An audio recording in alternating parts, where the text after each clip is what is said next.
Figure నేను ఒకటి చెప్తాను. మనం ఇచ్చిన దాని ప్రకారం ఓవరాల్ గా 116 మున్సిపాలిటీస్ లో 55 మున్సిపాలిటీస్ లో కాంగ్రెస్ క్లియర్ గా మనకు కనిపిస్తుంది. కాంగ్రెస్ పార్టీకి అడ్వాంటేజ్ కనిపిస్తుంది 55 మున్సిపాలిటీస్ లో.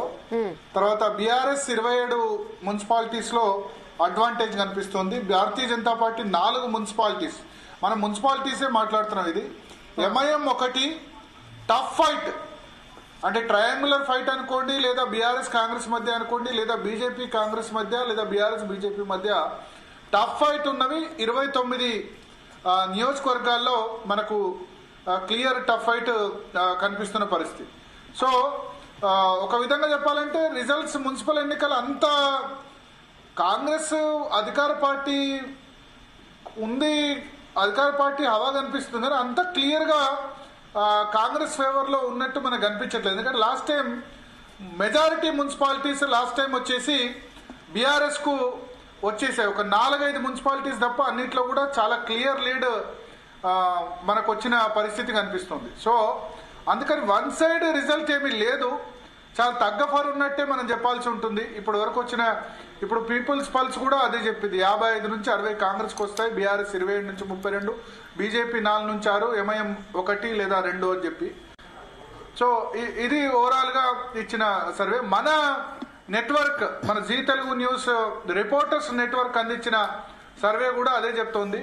అయితే రంగారెడ్డి విషయానికి వద్దాం. రంగారెడ్డి సంబంధించి రిపోర్టర్ ఎవరు అందుబాటులో ఉన్నారన్నది మనం చూస్తే కనుక మన వాళ్ళు తాండూరు 36 వార్డులు ఉన్నాయి టోటల్.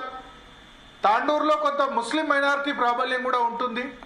తర్వాత అక్కడ ఎమ్మెల్యే, తర్వాత ప్రభుత్వ విప్ మహేందర్ రెడ్డి కూడా ఉన్నారు. కాంగ్రెస్ పార్టీకి క్లియర్ అడ్వాంటేజ్ తాండూరులో ఉంటుంది రంగారెడ్డి జిల్లాకు సంబంధించి. ఎందుకంటే బీఆర్ఎస్ పైలట్ రోహిత్ రెడ్డి ఉన్నారు, బట్ కాంగ్రెస్ పార్టీకి సంబంధించి అక్కడ 2 నేతలు, అక్కడ ఎమ్మెల్యే గాని ఉయ్యని మనోహర్ రెడ్డి గాని, తర్వాత మహేందర్ రెడ్డి గాని, ఇద్దరు కూడా అక్కడే ఉన్నారు. కాంగ్రెస్ కి అడ్వాంటేజ్ కనిపిస్తోంది.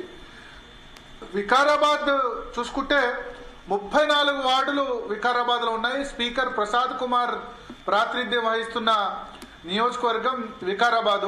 మెతుకు ఆనంద్ బీఆర్ఎస్ నుంచి ఆయన ఉన్నారు. సో అక్కడ స్పీకర్ ప్రాతినిధ్యం వహిస్తున్న నియోజకవర్గం. స్పీకర్ డైరెక్ట్ గా ప్రచారం చేయకుండా ఇండైరెక్ట్ గా ఆయన ఎఫెక్ట్ కూడా ఉంటుంది. సో అక్కడ కాంగ్రెస్ పార్టీ ఎడ్జ్ మనకు క్లియర్ గా మనకు కనిపిస్తోంది.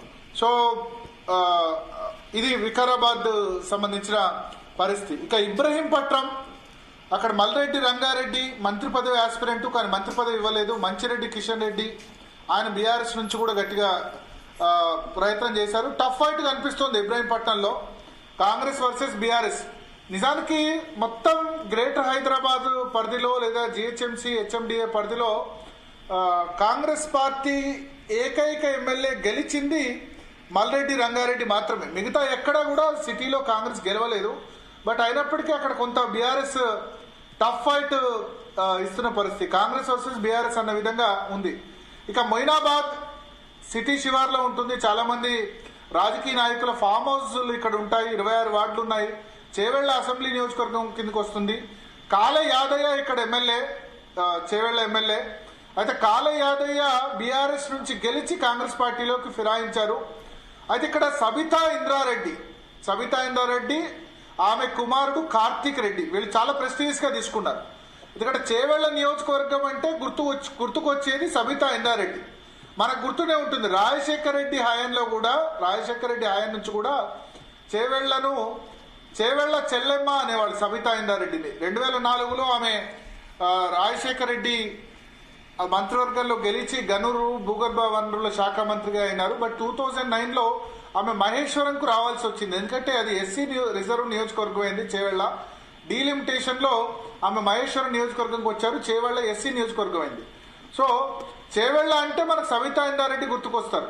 సో ఈ చేవెళ్ల నియోజకవర్గంలో కొంచెం గట్టిగా ఫైటే బీఆర్ఎస్ ఇచ్చింది. సబితా ఇంద్రారెడ్డి, కార్తీక్ రెడ్డి చాలా గట్టిగా వర్కౌట్ చేశారు. ఎందుకంటే మహేశ్వరం నియోజకవర్గం జిహెచ్ఎంసీ పరిధిలోకి ఉంది, జిహెచ్ఎంసీ పరిధిలో ఉంది కాబట్టి కంప్లీట్ ఫోకస్ చేవెళ్ల అసెంబ్లీ నియోజకవర్గంలో ఉన్న చేవెళ్ల మొయినాబాద్ ఈ రెండింటి మీద కూడా అక్కడ బీఆర్ఎస్ పార్టీ పెట్టింది. కార్తిక్ రెడ్డి, సబితా ఇందారెడ్డి కుమారుడు సబితా ఇందారెడ్డి ఫుల్ ఫోకస్ అక్కడ పెట్టారు.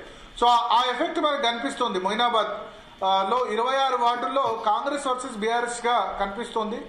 అక్కడ కాళయాదవ్ ఉన్నప్పటికీ కాళయాదయ్య ఫిరాయించలేదు, ఆయన బీఆర్ఎస్ ఎమ్మెల్యేనే స్పీకర్ తీర్పునిచ్చారు. సో స్పీకర్ పక్క నియోజకవర్గమే ఇన్ఫాక్ట్, బట్ టఫ్ ఫైట్ కనిపిస్తుంది.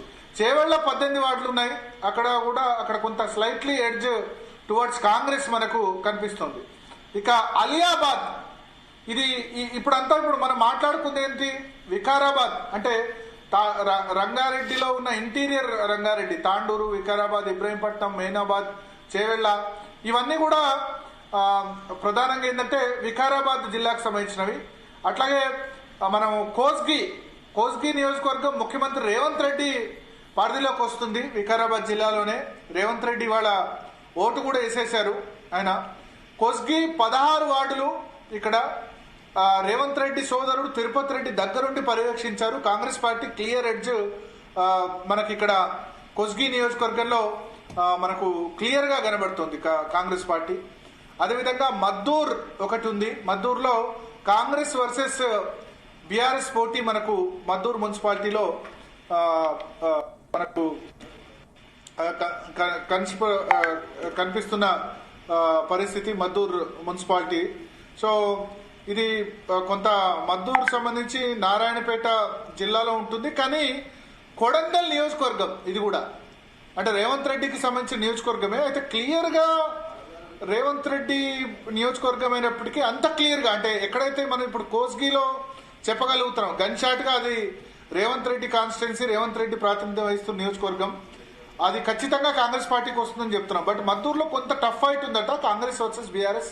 ఈవెందో కాంగ్రెస్ కు కొంత స్లైట్ ఎడ్జ్ ఉన్నప్పటికీ బీఆర్ఎస్ అక్కడ గట్టి పోటీనిస్తుంది. సో రేవంత్ రెడ్డి ప్రాతినిధ్యం వహిస్తున్న మద్దూరు మున్సిపాలిటీ ఏదైతే ఉందో ఆ మున్సిపాలిటీ ఒక విధంగా మనం చెప్పాలంటే అక్కడ కొంత డిఫరెంట్ ఉంది. But anyway slightly edge towards Congress గా మనకు కనబడుతుంది.